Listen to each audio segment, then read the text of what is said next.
je vais vous présenter un peu le slam parisien en quelques mots. C'est assez court.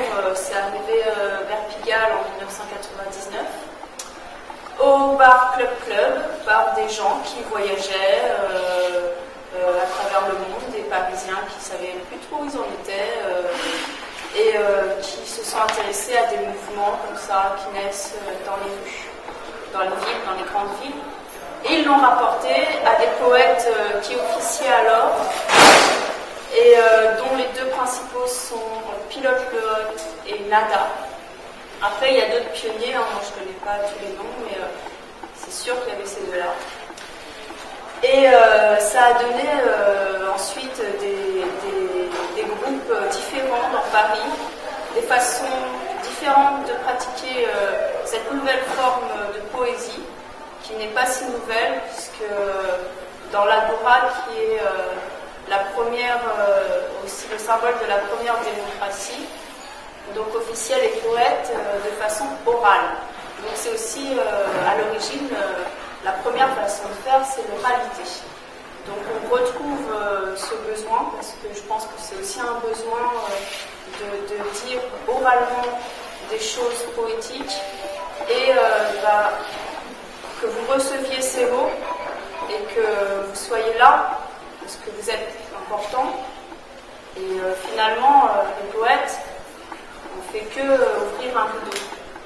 Mais ce qui est important, c'est de pouvoir communiquer de nouveau entre nous.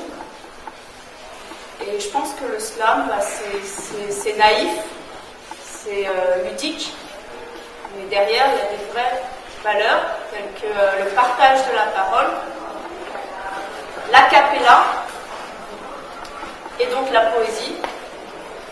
Et donc Roland, Julien et moi-même, on s'est rencontrés à travers ce mouvement. Alors quoi dire d'autre, je ne sais pas, à part que mon atelier apparemment a fait naître quelques curiosités chez les individus et j'en suis ravie.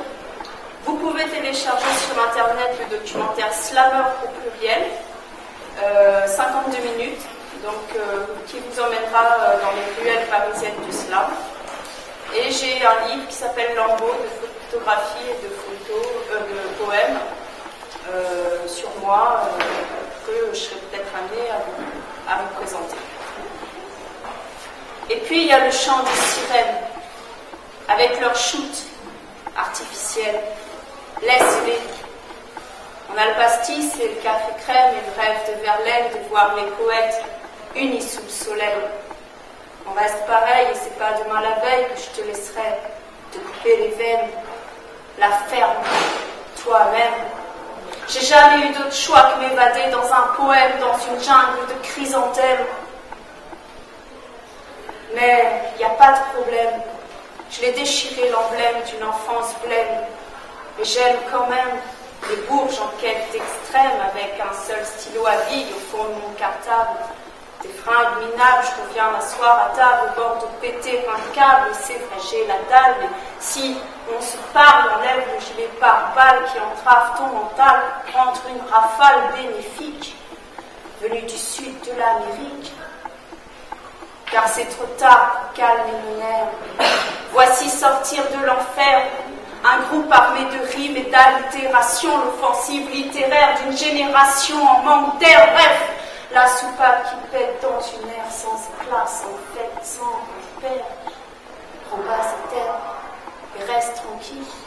C'était un exercice de style sur le thème des batailles d'une fille dans la ville.